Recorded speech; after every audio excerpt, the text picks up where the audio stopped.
எல்லாருக்கும் வணக்கம். இன்றைக்கி நம்ம பதிவில் நம்ம எதை பற்றி பார்க்க போகிறோம் அப்படின்னு பார்த்தீங்கன்னா, சனி பகவானால் ஏற்படக்கூடிய பிரச்சனையிலேருந்து நம்ம எப்படி விடுபடலாம் அப்படின்னு சொல்லி பார்க்கலாங்க.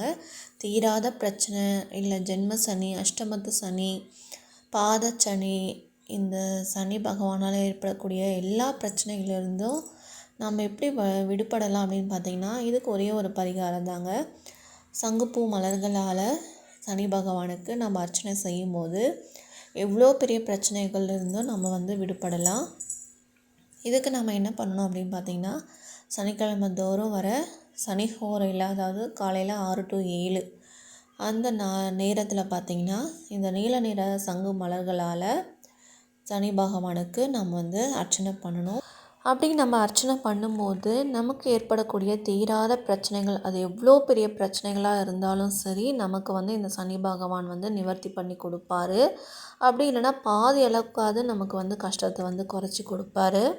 ஸோ அதுக்காக தான் நம்ம இந்த நீல நிற பூக்களால் நமக்கு நாம் சனி பகவானை பிரார்த்தனை பண்ணணும், அர்ச்சனை பண்ணி. 2வது முறை பார்த்திங்கன்னா விளக்கேற்றலாம்.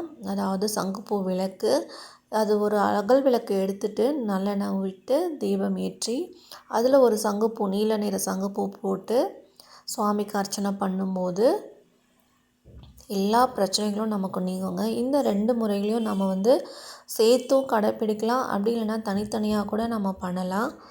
அப்படி பண்ணும்போது நமக்கு எந்தவித பிரச்சனைகள், எவ்வளோ பெரிய பிரச்சனைகளாக இருந்தாலுங்க கூட சனி பகவான் நமக்கு சரி பண்ணி கொடுப்பாருங்க.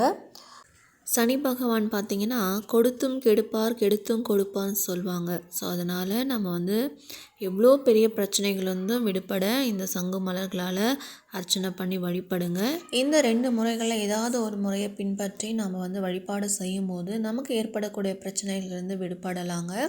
ஸோ சனி பகவானால் ஏற்படக்கூடிய பிரச்சனை, தீராத பிரச்சனை, சங்குப்பூ மலர்களால் அர்ச்சனை பண்ணுங்கள். கண்டிப்பாக உங்கள் வாழ்க்கையிலும் நல்ல வளம் பெறுவீங்க.